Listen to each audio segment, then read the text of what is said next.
ನಮಸ್ತೆ ವಿವರ್ಸ್, ನಿಮ್ಮ ಪಾರ್ಟ್ನರ್ನ, ನಿಮ್ಮ ಪರ್ಸನ್ನ ಫೀಲಿಂಗ್ಸ್ ಏನು ಅನ್ನೋದನ್ನು ಪಾರ್ಟ್ 2 ಅಲ್ಲಿ ನೋಡ್ತಾ ಇದ್ದೀವಿ. ಪಾರ್ಟ್ 1 ಇನ್ನೊಂದು ಚಾರ್ಟಲ್ಲಿದೆ, ಒಮ್ಮೆ ನೋಡ್ಕೊಳ್ಳಿ. ಸೊ ಯಾರೆಲ್ಲ ಇಲ್ಲಿ ಪಾರ್ಟ್ 2 ನೋಡ್ತಾ ಇದ್ದೀರಿ, ಪಾರ್ಟ್ 1 ನೋಡಿದರೆ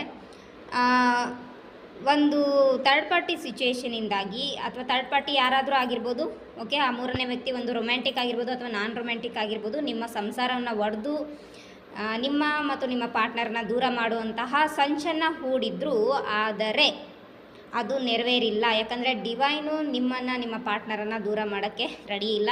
ನೀವು ರಕ್ತ ಕಣ್ಣೀರನ್ನೇ ಸುರಿಸಿರಬಹುದು ಅಥವಾ ನಿಮ್ಮ ಕಣ್ಣಲ್ಲಿ ರಕ್ತ ಕಣ್ಣೀರನ್ನು ಹರಿಸ್ಬೇಕು ಅಂತ ಇನ್ಯಾರೋ ವ್ಯಕ್ತಿ ನಿಮ್ಮ ಒಂದು ರಿಲೇಷನ್ಶಿಪ್ಪನ್ನು ಹಾಳು ಮಾಡೋಕ್ಕೆ ನೋಡಿರಬಹುದು. ಬಟ್ ಅದಕ್ಕೆ ಡಿವೈನ್ ಅವಕಾಶ ಕೊಟ್ಟಿಲ್ಲ. ನಿಮ್ಮಿಬ್ಬರ ಪ್ರೀತಿ ಅಗಾಧ ಮತ್ತು ಅನಂತ. ಆ ಕಾರಣದಿಂದ ನೀವು ಒಬ್ರಿಗೊಬ್ಬರು ಸ್ಟ್ಯಾಂಡ್ ತೊಗೊಂಡಿರೋದು ಇಲ್ಲಿ ಎನರ್ಜಿ ನನಗೆ ಕಾಣಿಸ್ತಾ ಇದೆ. ಇದು ನಿಮ್ಮ ಪಾರ್ಟ್ನರ್ನ ಫೀಲಿಂಗ್ಸು.